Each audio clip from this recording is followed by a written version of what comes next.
I'm Kamerie Gibson. Welcome to the Kamerie Gibson Show, the podcast. I believe that one of the most precious gifts you can share with someone is your story. Pain has purpose and stories can change lives. Your journey to become more inspired and transformed by the lives of those around us starts now. Well, hello everyone. Welcome to the Kamerie Gibson Show, where we talk about transforming our pain into power. And today I have a special, beautiful, longtime friend guest with me here today. Her name is Marylu Bautista. Marylu, would you mind introducing yourself to the audience first, please? Sure. Hi, everyone. My name is Marylu Bautista. I was born and raised in South Central. That's how me and Camry know each other. I come from an immigrant household. I'm a first generation college grad. And yeah, just really excited to be here to catch up with Camry and to also just dig a little deeper. I love the theme of your podcast. I think it's so important and very powerful. Thank you, girl. So yes, like Marylu said, we actually know each other from South Central. We are South Central, Bell LA natives. I'm sure you've had to tell people in That's right. college, like, right? Yeah. Yeah. Oh my God. I'm LA, but South Central But LA. South Like it's Central, different. it's It's different. so different. Yeah, not Yeah. Hollywood. When you went to school Mm-mm. though, did you know that where you came from was different than like other people? Like, how did you know? Like, I didn't come from like maybe the same environment as other Yeah. kids. Yeah. I think it started in high school. Let's I go. went to a Cortina's Art. I think it's called Grand Arts High School now, but at the time it was called Cortina's Arts High School, and that's in downtown LA. Mhm. So that's different. It's only like what 10 minutes from my place, but it's still like worlds apart from like where I live. Mhm. And that's when I saw my classmates from different like socioeconomic status, like different.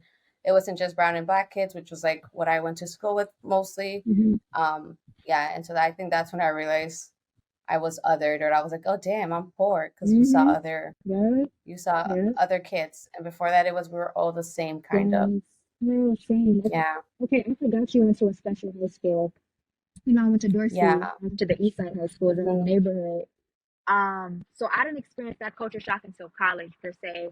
college. Before, I thought everybody that was black or Latino came from this, lower economic background. And when I went to college, the black girls there, they came from the suburbs. They had two-parent households. They hmm had their first car in high school and so on and so forth. And college was like, hmm no question about it, they're going to college. And for Yeah. me, I was like, oh, okay, well, everybody doesn't talk like me and everybody doesn't, hmm you know what I'm saying? And at first, it really made me not want to talk to people. And I kind of isolated hmm myself from people. And like you said, realizing that I'm poor, I was poor. hmm hmm It was really just difficult for me. So when you went through that in high school, how did you stay grounded? How did you stay true to yourself? No, I think very similar to you. Like I was very shy in high school. Like I didn't speak at all during class. Just because like when I would speak, like I did sound different than my Mhm. classmates. So I was very like shy student. Yeah, I never like spoke about my culture. I became like kind of very like I suppressed that side of me. I didn't really say I'm a Mexican American, or like I didn't really like um yeah, I was a super, super shy, and which is such like a distinction because at a place called home, which is a youth center we went to, it was a complete opposite. I was like a 360. So so I definitely wasn't, I was, yeah, super shy. Didn't talk to anybody, except for like two of my classmates who were also from South Central. So like we kind of clicked pretty quickly. Um, yeah. Girl, in school, they were calling me Compton. Like, that was my nickname. Mm, And I'm like, South Central is nowhere near Compton. Like, you have several different no. neighborhoods to get through, right? To get to Compton. Yeah. And like you said, for me in college, when I would go to Black Student Union meetings, so I'm already from a different neighborhood, right? And I look racially ambiguous. Is she Latina? Is she black? Is she both? What is she, right? Mm-hmm. So I wouldn't say Hmm. anything. And even being Mexican, I don't know about you, but it wasn't until like a few years back when I really found pride in being Mexican. And when I learned about Hmm. like my people are more than just what we see, and even about with Mexican, that's a mixture within itself. That's not even Mhm, mhm, one thing. Have you like how were you able to take your identity and like find pride in it and like change that mhm. shy demeanor? Yeah, I think it was really unique. So after high school, I went to UC Santa Cruz, Mm-hmm. which is um like their Chicano department study. It's like really well known. Dolores Huerta taught there. Like so they're very like um Chicano focused, and they're a Hispanic Serving Institute, which just means they're 25% Hispanic, which is still not a lot, but like I think it's more than Boston University for sure. So I think going there, I took some Chicano classes, and then I learned about like Chicano history and like our literature, and just like we have more to offer. And so I think I gained that like cultural pride that I always had cultural pride, but like in my community, like in South Central, because we were all the same. Mm-hmm. But like when I went to white spaces, like saying or keeping up with that culture pride would make me othered. And so I didn't want to be othered. And so I think in white spaces is where I didn't have that cultural pride. But then going to UCSC, I like learned about our history and like political power that we had. And so that just like, I think that gave me more confidence. And so when I went to Boston University, which was like a handful of Yeah. like of color, I think I had like more. Yeah, I was grateful I went first to UCSC, and it was like a stepping stone, because if I would have gone straight from high school, I don't know. I think I probably would have dropped that. I don't think I had that confidence.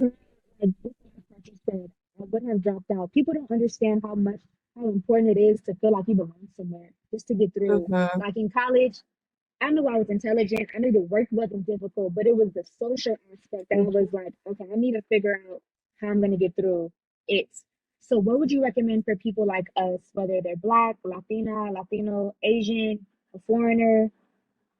What did you do? I know you said Chicano Studies Department, you got involved with that, but what would you recommend they do to feel more like themselves in an environment that doesn't look like them?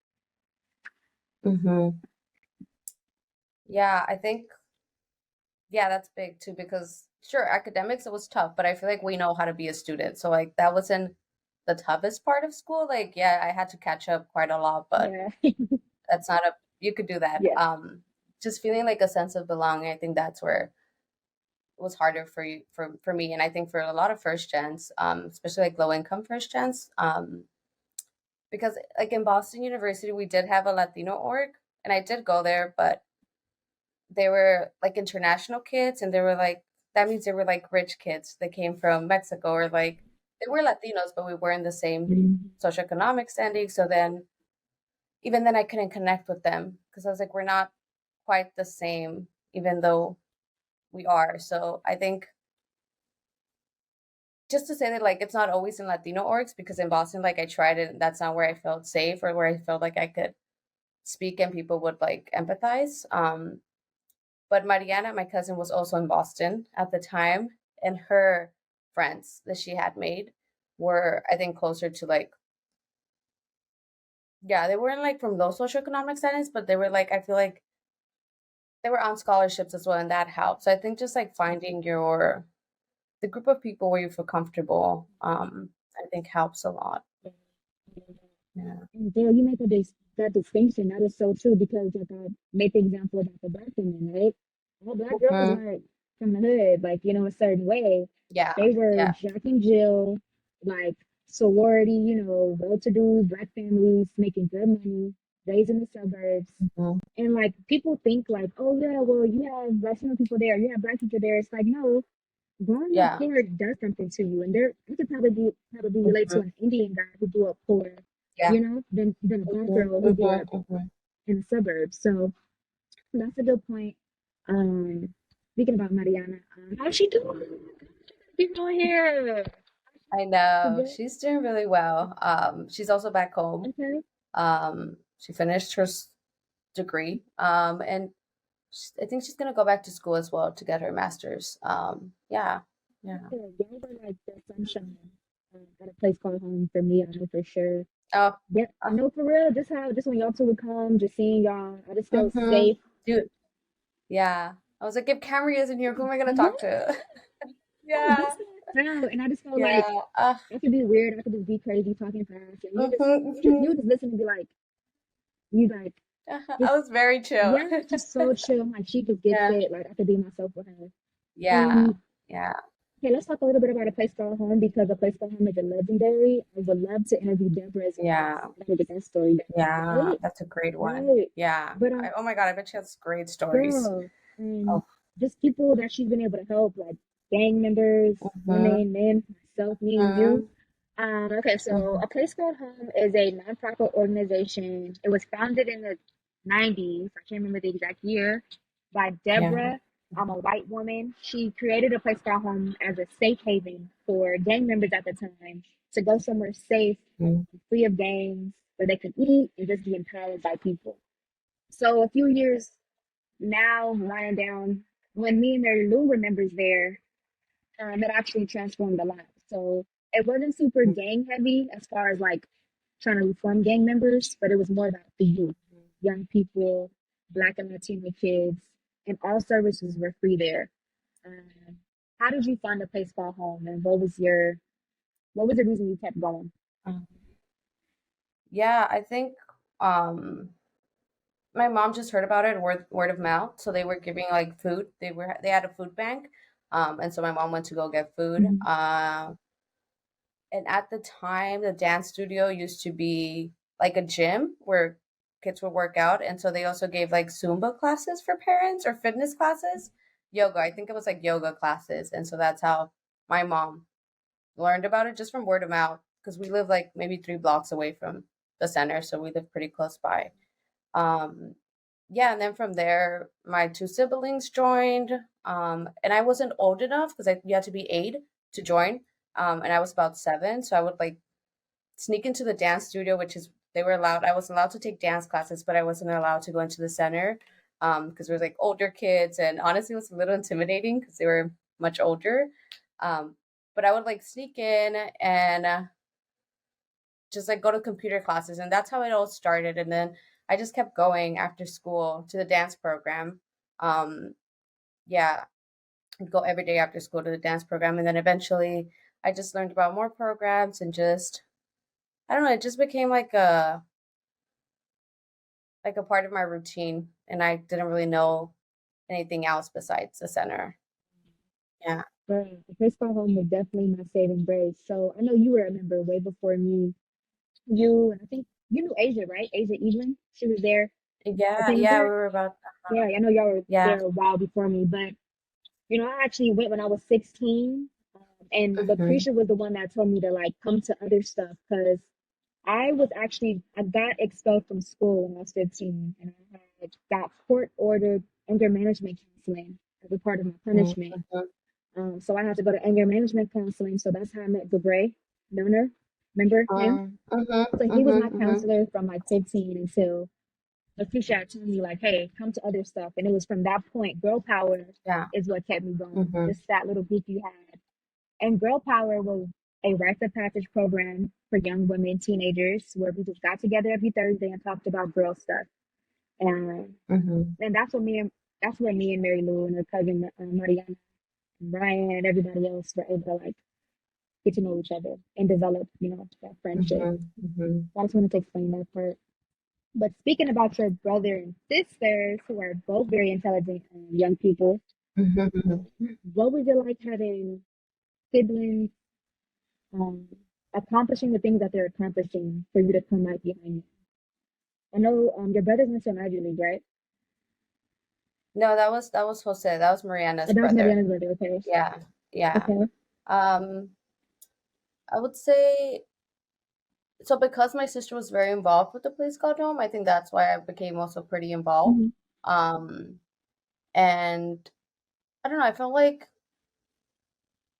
it definitely helped me. Like, at least my older sister, she was aware of like not so much the college process, um, but yeah, I think she was aware more than me of the college process. So she helped me in that sense of in what she could, like FAFSA.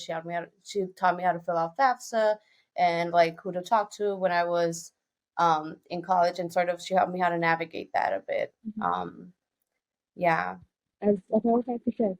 yeah. Your brother went to college as well, no? Yes, he went to East Bay. Um, but I feel like he wasn't quite ready to go to college when he did, and so he ended up dropping out and moving back home, which is pretty common. Um, yeah, Well, I think it's pretty common among boys as well. They just get too much freedom, and then you yeah. know what though? Also, I know it's an actual problem though. Like a lot of our guys are not even Hmm. staying in college. I know as soon as they stay, Hmm. I know the black men, we're like, why aren't they staying here? Like why Hmm. can't they stay here? And we need our men to be educated too. You know, they're gonna be fathers and husbands. So I'm glad as a sister you were aware. Like he wasn't a failure, he didn't Yeah. mess up. He just was not ready for Hmm. that. And college is not Hmm. the way for everybody, you know. It took me Hmm. 6 years to Yeah. finish, so I completely get that. I Hmm. dropped out for some time, took a break. It happened. Hmm. What were you What were you saying to your brother? What was your family like when he came back home? Were y'all supportive, or how did you speak power into him? I think he didn't want to come back home. But at that time he was like couch surfing, so we're like, you have to come back home at Right. this point. Yeah. Um, yeah, my mom went to go get him, and it wasn't like there wasn't like not a scolding type of thing. It's just like, what's your next plan? Or but I was also very aware that like, especially education, college isn't for everyone. Like he's a very much a critical thinker, and like he doesn't learn just to learn for the test, and like I learned to learn for the test. I know how to play the role of a student, so um he doesn't know how to play that role. Me. Because he asks questions and he's like It's critical, and me. like so sometimes that's important. Like our education system isn't built for those types of minds. It's built for you to like get in line and like just absorb this like information and just recite it back to me. So in that sense I was like, that's like I get why you don't want to go through this process, and why like this college process isn't for Yeah. you. And I don't think it's for him. I think he's really good at like fixing things and like tech and like, so I feel like a trade school or something more like that um fits more into his mindset. I love that. I love that. And you're very Yeah. self-aware to say that. You're very aware of all the perspectives that are out there. What was it like growing up for you as a Mexican American? Are your parents from California or from Mexico? Yeah, my parents are both from Mexico, from Michoacan. So um I think being like Mexican was like not something we intended to. It just happened. Like, like it's nothing because I know some kids, at least in school I've met, that are like second generation, they like intentionally try to keep up their roots, which I love. Yeah. But it wasn't like an intentional thing that we did. It just happened. But I know that like if I have kids, obviously like I will try to keep I would have to make that intention. But in my household it was just a way of being. Yeah. But I did, like I said, in high school I did feel like I needed to suppress that a little bit. Um, yeah, and even like in middle school or like whenever, yeah, I just feel like I did have to suppress that sometimes, which I know it took, my mom kind of had a sense of that, and so like we had a couple conversations where like she was like, "Are you ashamed of us?" Yeah, which was really hard. Um, and at the time I was, and so I had to like think about like why do you want to be like liked by these people? Why do you need their approval? So I had to do like a lot of like self-reflecting, and because it was a lot of internalized like trying to pass type of thing, and like it was really hurting myself and my family and my self-love. And I wasn't being compassionate even to myself. Um, so yeah, that started with like conversations with my mom where she came out and she told me that. And I was like, oh my God, like she senses Yes. this. Yeah. Moms just know. They just, Yeah. Because I never told her anything, but I feel like maybe the way I acted, or like when I would tell her don't come or things like that, I feel like, yeah. damn, Marylu, you was like that? Don't come, mama? Yeah, I'd be like, you don't have to come, mom. Like she would want to volunteer. Like in my high school, because in my middle school she was very involved and she would volunteer. And in high school, I was like, no, you don't have to come volunteer. It's okay. Like I wouldn't really want her to go to my school to like volunteer and do things like that. Um, yeah, just a Mm, big regret. I wish. girl, big, I know I hurt her feelings, but yeah. yes, girl, big regret. I felt the same way. And Hmm. even now, I'm like, what about Mexican was told to me that was dirty, that was poor, that Hmm. was stupid, that was, like with the flowers and like the color of our skin, the way we speak, our Yeah. food, the way it smells. Like, what were you telling yourself that about your culture that you know was a lie? What are some of those things Hmm. that was running through your head? If being honest. I think everything from like, yeah, from like the food. Um, I mean, I got free lunch, but also like I never like brought anything that was like that's even like honestly even um like when I would work in high school, when I would like go to like I think I had an internship for the city or something.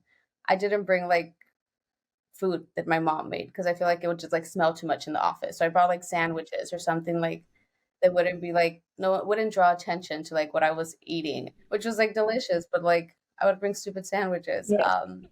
Sorry. Yeah, so things like that. Or even like I feel like I had an accent and so like I'd be like, okay, try to speak proper, whatever proper means. Yeah. No, girl, I feel you. I feel you. I just wanted to like open that a little bit more because a lot of us can relate to that story, girl. Most of the world is black, brown, yellow, red than it is white, Mhm. you know?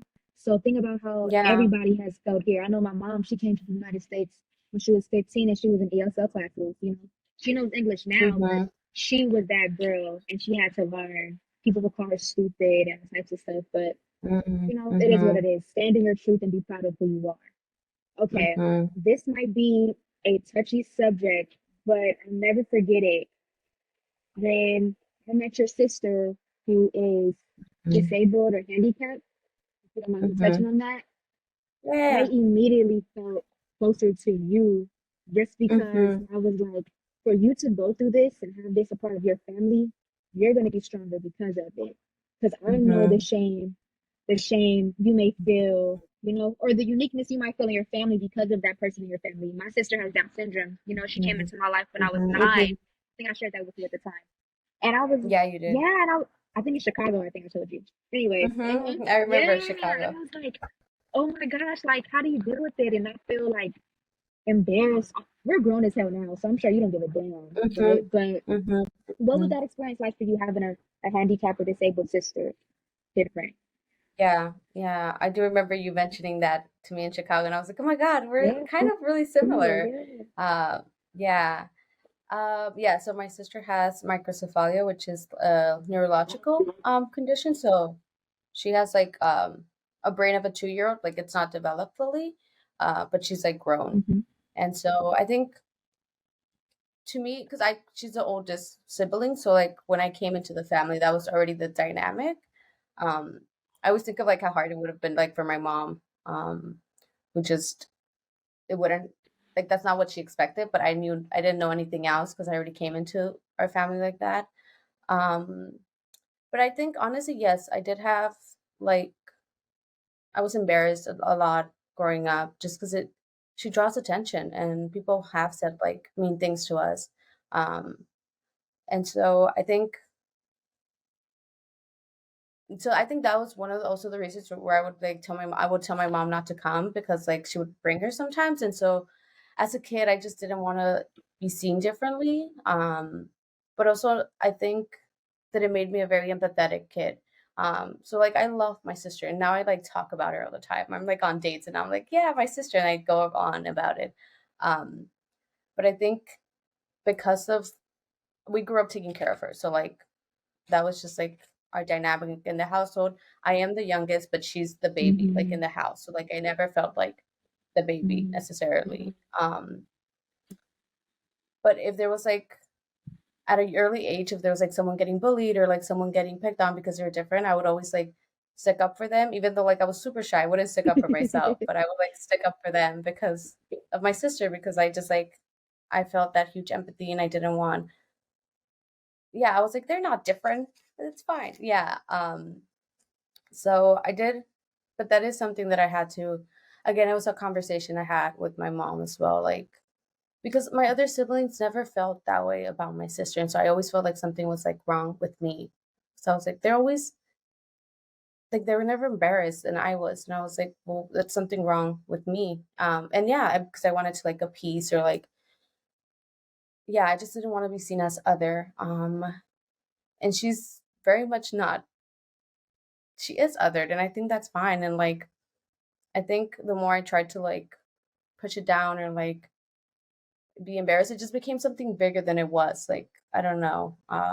Like I had like now when I speak about it, I'm like, it's very normal. Like I don't, it's not a big deal. But back then it was like a huge deal. Like I wouldn't. I told some of my friends, again, my close friends, but it's just not something I would like really tell people. Um, yeah, but I have like learned to. Obviously, I'm super proud now, but I'm still even now when they come, they're gonna come for my graduation next month. I am not embarrassed, but I am always nervous of like how people will interact with my sister. So that's something that's always I am sort of on edge when we're out in public with her, just because of like I don't want people to like say anything or Like interact with her protect her, like negatively. this is my baby, this is my Yeah, girl. yeah. So I feel like more protective. Um, yeah, now. Hmm. Girl, thank Yeah. you for sharing that because you know, my sister has.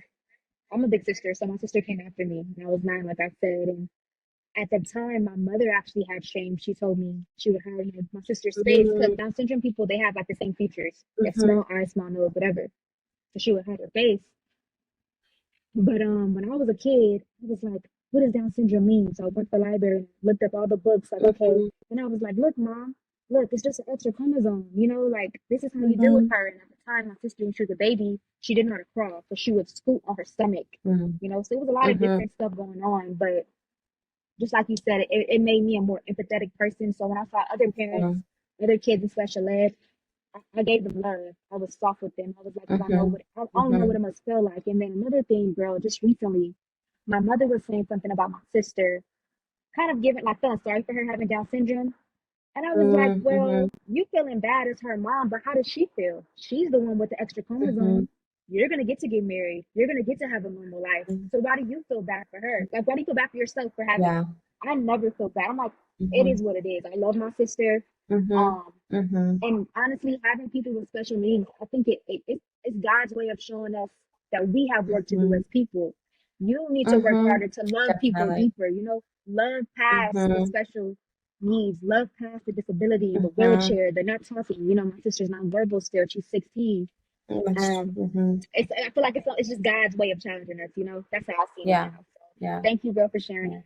My sister's also nonverbal, and I completely agree. I think just the way that like my sister loves unconditionally, like no matter like if you talk to me, like they would forgive everything, and I'm just like, we're so yeah. And I'm like, I would hold a grudge or something, and she doesn't hold grudges, and that's like really true like love. And I'm like, that's we have to learn, yeah, to look past and like, yeah, for So sure, deeper, girl. to learning opportunity, Yes, yeah. no, but Mhm. you were shallow. But people look. You are Yeah, shallow, so people yeah. look, they just don't understand. They don't understand, and that's Mhm, okay. mhm. We gonna make them Yeah, understand. Yep. yeah, Mm-hmm. yeah. Like when little kids point, my mom explains, and like that's fine. I feel like that's not rude, but I feel like when adults like I don't know. I feel like it's different with adults because they're not looking like inquiring. It's like judgy. I Judgy. don't know. It's a bit Yeah, different. yeah. It's Yeah. okay. Mhm. It's not my fault that my sister makes you uncomfortable just by her existing. We don't give a Yes, fuck. I don't exactly. care. I've learned Yeah. to grow. I'm I'm learning. just Yeah. like, and like what you said with dating too, that's my gauge too. If I really like a guy, then we'll Mm-hmm. meet her. You know, if I really like Yeah. him, if Yeah. I'm just messing with you, talking to you, you're not meeting my sister. That's my Yeah. pride and joy. You Yeah. know, so same Yeah. here. Yeah. But Yeah. okay, moving on. We're almost sitting through it. We've been having a really good conversation, getting really deep. What influenced you to choose the career that you have, that you're going after now? Yeah. So I have a BS in journalism. So that's something we both connected Mm-hmm. over.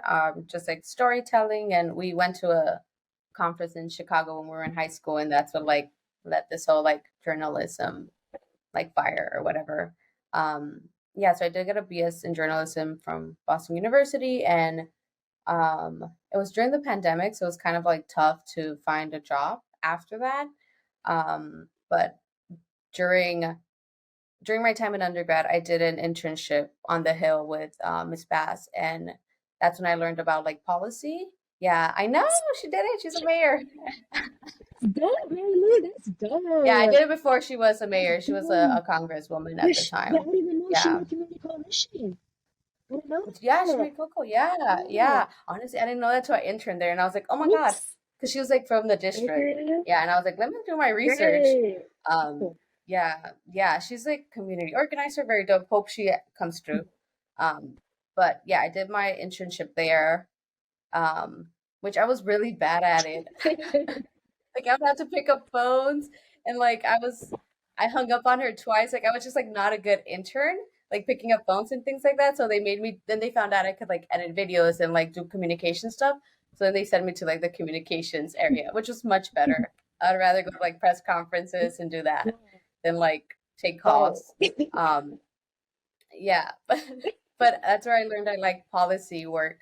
Um, because I was doing it because I thought I was gonna go into journalism to write about politics. Um, and I was like, let me learn how, like, how it's really like. I didn't really know how politics worked, so I was like, let me go in there, learn how it works, so I can learn how to write about it better or explain it better once I understand it.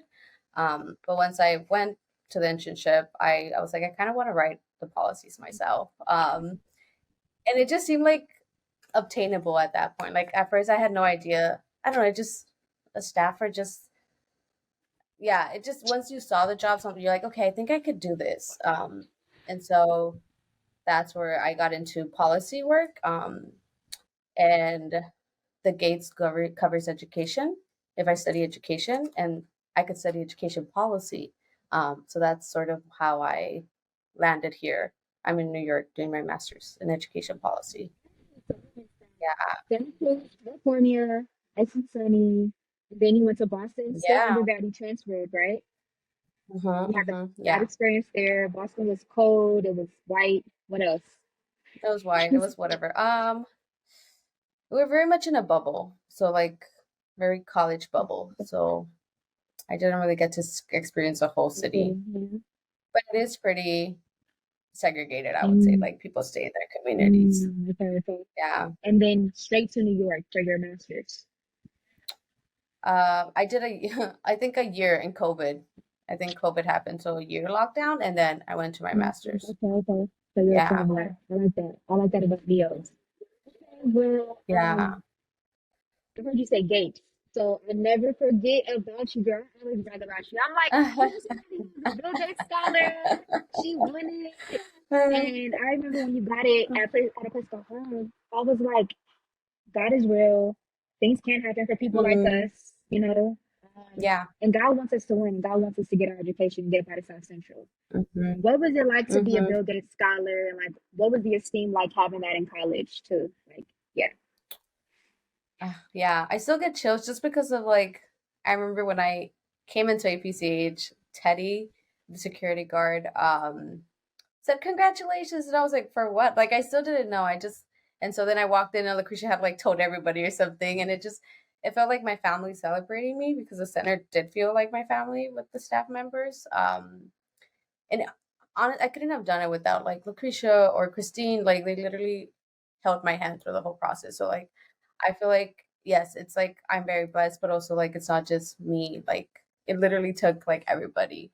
Um, and it's just like a combination of it's just like that just shows like all the hard work that we all put into it. Um, yeah, but I do remember getting it at the time I was teaching like toddlers ballet like around the corner on the Saturdays, and I got the letter on Saturday. It came in the mail, and like I remember like getting chills and like wanting to cry, but I had to go teach the class, so like I just left. And my mom was happy, but I was like, "Do you know what this really means?" And I don't know if she grasped like fully like what it meant, um, like in terms of like it's gonna pay for my master's, and if I want to do a PhD, I'll pay for it. Like it kind of sets you up for a long time. Um, and so yeah, I just remember feeling like super blessed. And but I also remember when I was in Boston or in Santa Cruz, I wouldn't really tell people um because I felt like they would be like, "You really?" Like I don't know, I was still like I wasn't super I didn't think I deserved it at the time. Um and so I felt like they would think like, "Why did she get it?" or something like that. So I didn't really tell people. Um only my close friends. Um, yeah. Now it doesn't like really come up as much. But I do like the circle, the we go to like conferences sometimes, and I love going to conferences with Kate because it's like we're very much kind of all from the same area, and like we get some struggles that I don't have to explain to other people. Even like when we go to like our Shaheen brunch, like there's things that like You get when we get together, you don't have to explain so much, and the opportunities are like pretty amazing. Yeah. that's beautiful. And I'm really glad that you got that. Like just you getting it, it like I it may not happen for everybody, but it shows that it's possible, like I said. You know? Hmm. If Yeah. Mary Lou can get it, then the next Mary Lou coming in and just home can get it too. Yeah. You know? So thank Hmm. you for sharing that, girl. You do deserve it. I felt the same way. We got to get that chip off our shoulder. We deserve everything. Yeah, we grew up poor, but we're Yes. God's. You know, God doesn't care about all that. He doesn't Yeah. see that Hmm. man-made stuff. You know, so Hmm. with the wisdom that you have now, what would you tell the younger Mary Lou? Hmm. Um, I think I would tell her, just like you deserve to be here, and you deserve like to take up space. So like take up space. Don't be shy about speaking up. Um, yeah. And it's not enough to be at the table. Like you have to like s- yeah, take up space at this table and open up more seats. Yeah, that's what I would tell her. Yeah, I love that. Say something, do something. Let your presence be known. Let Yeah. them listen to Spanish, some Mm-hmm. little lingo, you know, some little Yes. slang. Let them Yeah. know. Yes. Yes. Yeah. But Yeah. before you leave this That's what I would tell earth, what do you hope to accomplish? her. That's a good one. What would I say? I don't know. I think just it's a little corny, but like leave the world a little better. Like whether that's like maybe make a education policy that like helps public schools like have more resources, or just be a role model to like other young girls. Yeah, I don't know. Yeah, that's what I would. Yeah, I would also hopefully like set up my future generations to like just have it a little easier for them. I Yeah, love that. That's enough. That's simple. You know, everybody do yeah, their part. All right, girl. Beautiful conversation. I've been having a great time talking to you, catching up. love. Final question. What do you hope to see more of in this world? Hmm. I think more just like kindness, more kindness and more um like real connections, real human connections. I feel like a lot of we're very superficial at times. And we're missing that just like real human connections, and we all crave it. Yeah, it's natural to crave.